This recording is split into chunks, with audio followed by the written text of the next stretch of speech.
Hello students, आप सभी का प्लस टू अकाउंटेंसी की क्लास में स्वागत है। हम डिस्कस कर रहे थे chapter second, accounting for partnership, distribution of profit, साझेदारी, लेखांकन, लाभों का वितरण। आज के इस पार्ट में हम न्यूमेरिकल क्वेश्चंस को सॉल्व करेंगे, methods of calculating interest on drawing के। तो सबसे पहले जानते हैं methods of calculating interest on drawing, आहरण पर ब्याज की गणना करने की विधियां। तो फर्स्ट मेथड है सिंपल मेथड, जिसे हम हिंदी में कहते हैं साधारण विधि। सेकंड है प्रोडक्ट मेथड, जिसे हम हिंदी में कहते हैं गुणनफल विधि। एंड थर्ड है मंथली ड्राइंग मेथड, जिसे हम हिंदी में कहते हैं मासिक आहरण विधि। पिछले पार्ट में हमने फर्स्ट मेथड को डिस्कस किया था, उसके न्यूमेरिकल को सॉल्व किया था। आज के इस पार्ट में हम जानेंगे जो सेकंड मेथड है प्रोडक्ट मेथड, गुणनफल विधि के बारे में। तो सबसे पहले हम प्रोडक्ट मेथड के बारे में जानेंगे, उसके बाद हम इस मेथड के न्यूमेरिकल को सॉल्व करेंगे। तो जानते हैं प्रोडक्ट मेथड के बारे में। When partners withdrew unequal amounts at unequal time intervals, then product method is used for calculating interest on drawing. जब एक फर्म के साझेदारों द्वारा विभिन्न समयों के लिए विभिन्न, या जिसको हम असमान भी कहते हैं, राशियों का आहरण किया जाता है, तो आहरण पर ब्याज की गणना गुणनफल विधि के द्वारा की जाती है। तो इस मेथड का यूज कब होगा? जब कोई पार्टनर फर्म से जो अमाउंट ड्रॉ कर रहा है, आहरण कर रहा है, तो जो अमाउंट है वो असमान है, अलग अलग है। जैसे सपोज फर्स्ट जो उसने ड्राइंग की वो की 10,000 की, सेकंड जो ड्राइंग है वो उसने कर दी 8,000 की, फिर थर्ड ड्राइंग उसने कर दी 9,000 की, और फोर्थ ड्राइंग वो कर रहा है 6,000 की। तो जो अमाउंट है वो अलग अलग है, या फिर जो डेट्स हैं जो दी हुई है, तिथियां दी हुई है, वो अलग अलग है। कि जो उसने फर्स्ट ड्राइंग की वो की 1 जनवरी को, सेकंड की उसने 31 मार्च को, और थर्ड कर दी उसने 1 जुलाई को, एंड फोर्थ उसने कर दी 31 दिसंबर को। तो इसमें जो डेट्स हैं वो भी अलग अलग है, असमान है। तो हम उस दशा में प्रोडक्ट मेथड का इस्तेमाल करेंगे। अब हम और आगे जानते हैं इस मेथड के बारे में। Under this method first of all we calculate the period months of each drawing. वो कैसे निकलेगा? From the date of drawing to the date of final drawing. इस विधि के अंतर्गत सबसे पहले हम प्रत्येक आहरण के लिए आहरण के महीने से खाते बंद तक करने के महीने ज्ञात किए जाते हैं। तो सबसे पहले हम जो है टाइम पीरियड मंथ जो है वो कैलकुलेट करेंगे हम, कि जो फर्स्ट ड्राइंग किया वो कितने महीने या दिनों तक हमने उसको यूटिलाइजेशन किया, फिर सेकंड ड्राइंग भी कितने महीनों या कितने दिनों तक हमने उसको यूटिलाइजेशन किया। तो सबसे पहले हम कैलकुलेट करेंगे मंथ, कि कितने मंथ हमने उसको यूटिलाइजेशन किया। अगर मंथ को कैलकुलेट करना क्या हो जाएगा मुश्किल, फिर हम जो है डेज भी कैलकुलेट कर सकते हैं, दिनों में भी प्रोडक्ट को कैलकुलेट कर सकते हैं। तो अब हम इसको समझते हैं एक एग्जांपल से। जैसे सपोज हमने फर्स्ट ड्राइंग किया 1 जनवरी को, और फिर ये बड़ा इंपॉर्टेंट है कि अकाउंट क्लोज कब हो रहे हैं। अकाउंट क्लोज हो रहे हैं 31 दिसंबर को। तो हमने उस अमाउंट को 1 जनवरी में भी, जैसे जनवरी मंथ में भी यूटिलाइजेशन किया, फरवरी, मार्च, इस तरह हमने 12 मंथ तक क्या किया, उसको यूटिलाइजेशन किया। और फिर जो सेकंड जो ड्राइंग है वो की 31 मार्च को। तो जब हमने 31 मार्च को ड्राइंग किया, तो उस पैसे का यूटिलाइजेशन हम करेंगे नेक्स्ट डे से फर्स्ट, तो नेक्स्ट डे हो जाएगा 1 अप्रैल। तो उस दशा में हम मार्च जो है मंथ कंसीडर नहीं करेंगे, फिर हम अप्रैल से लेकर के दिसंबर तक कैलकुलेट करेंगे, क्योंकि दिसंबर में अकाउंट क्लोज हो रहे हैं। तो कितने मंथ बढ़ेंगे हमारे पास? बन जाएंगे 9 मंथ। और अगर कई बार हमारे पास जो है लिखा है कि फर्स्ट जो हमने ड्राइंग वो किया 16 जनवरी को, तो उस दशा में हमारे को जो है अब मंथ कैलकुलेट करना क्या हो जाएगा मुश्किल। तो हम दिन कैलकुलेट करेंगे कि 16 जनवरी के बाद 31 दिसंबर तक कितने दिन होते हैं, हम उनको कैलकुलेट करेंगे।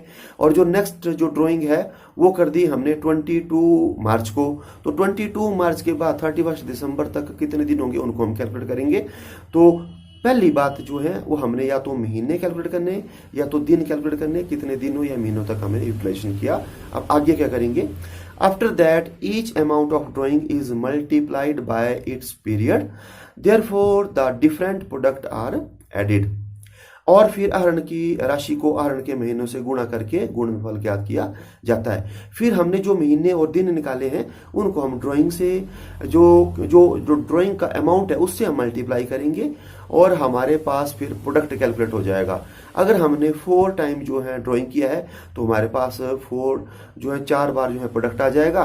फिर हम उन प्रोडक्टों को कर देंगे टोटल प्रोडक्ट जो है हम कैलकुलेट कर देंगे। और उसके बाद the interest is calculated on the total of products for 1 month which equal to the total interest. इन गुणनफलों के जोड़ पर दी हुई दर से 1 माह का ब्याज ज्ञात किया जाता है जो पूरे आहरण का ब्याज कहलाता है। तो फिर हम 1 महीने का ब्याज कैलकुलेट करेंगे जब हमने प्रोडक्ट निकाला हुआ है महीनों में, और अगर हमने जो है दिनों में जो है प्रोडक्ट कैलकुलेट किया है तो हम 1 दिन का ब्याज ज्ञात करेंगे और वही हमारा जो है फुल इंटरेस्ट ऑन ड्राइंग होगा। तो इसके बारे में भी आपको बता दिया। अगर महीनों में प्रोडक्ट निकाला हुआ है तो 1 महीने का, दिनों में प्रोडक्ट निकाला तो 1 दिन का हम ब्याज कैलकुलेट करेंगे और वही जो है फुल इंटरेस्ट ऑन ड्राइंग होगा। अब हम जानते हैं इसका formula. The following formula is used to calculate interest on drawing by product method. गुणनफल विधि द्वारा आहरण पर ब्याज की गणना के लिए निम्न सूत्र का उपयोग किया जाता है।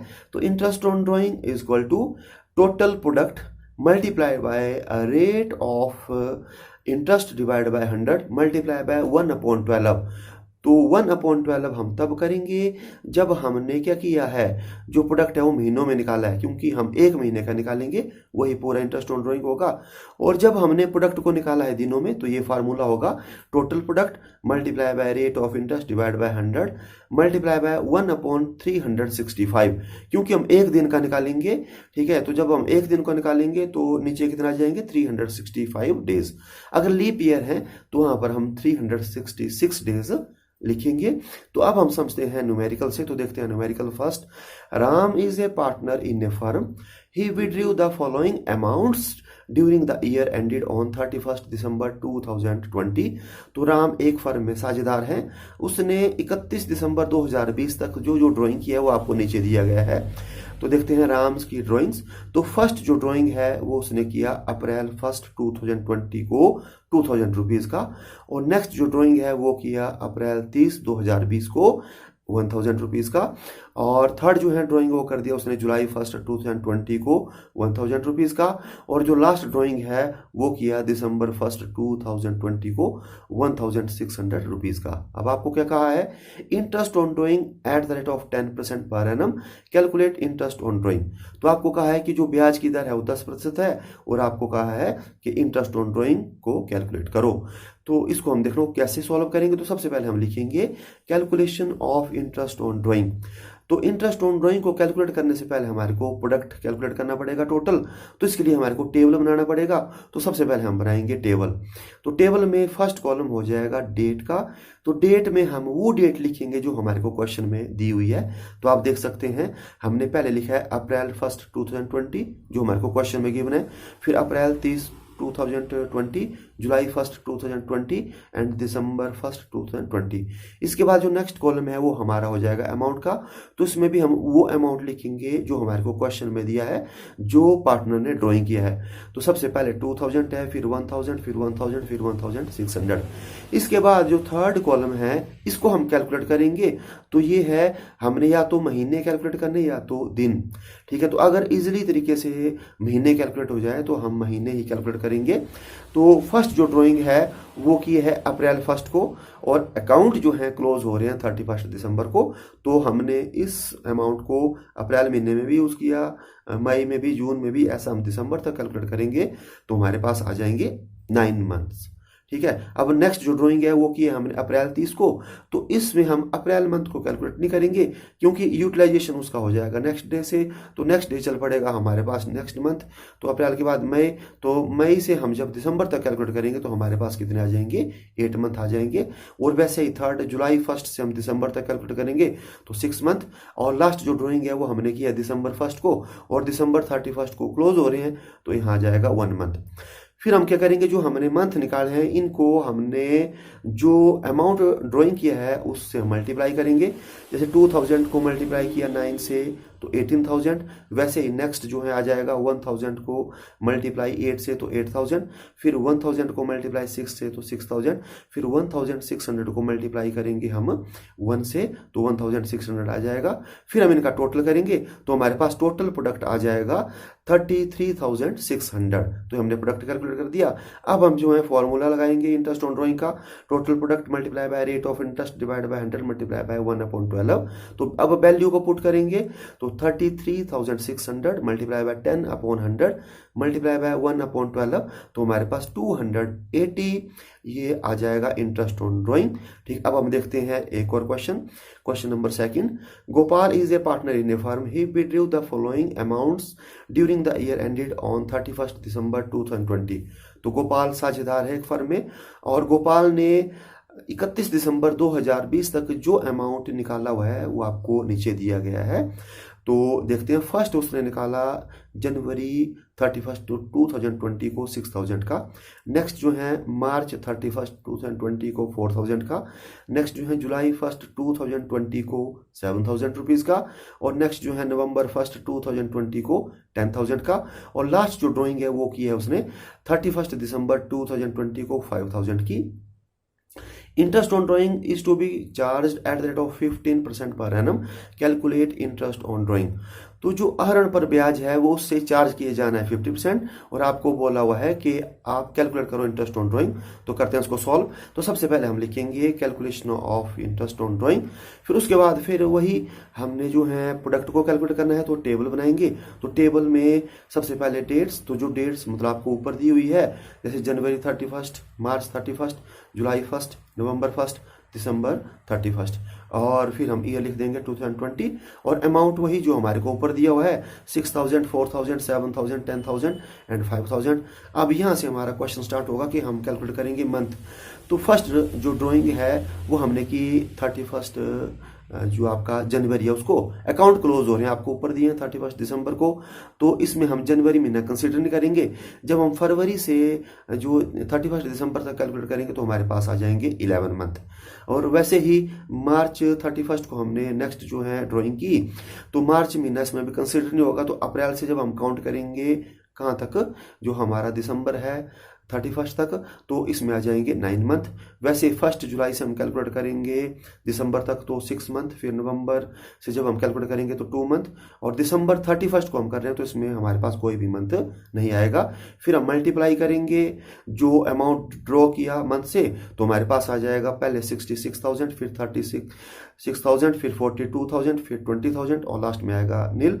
और टोटल प्रोडक्ट है वो हमारे पास आ जाएगा 1,64,000। तो ये टोटल प्रोडक्ट कैलकुलेट कर दिया। अब हम फॉर्मूला लगाएंगे। तो फॉर्मूला हमारे पास है total product multiply by rate of interest divide by 100 multiply by 1/12। अब वैल्यू को पुट करेंगे 1,64,000 मल्टीप्लाई बाय 15/100 मल्टीप्लाई बाय 1/12, तो हमारे पास 2,050 जो है ये आ जाएगा आंसर। तो आज के इस पार्ट में बस इतना ही। अब मिलते हैं नेक्स्ट पार्ट में। Thank you.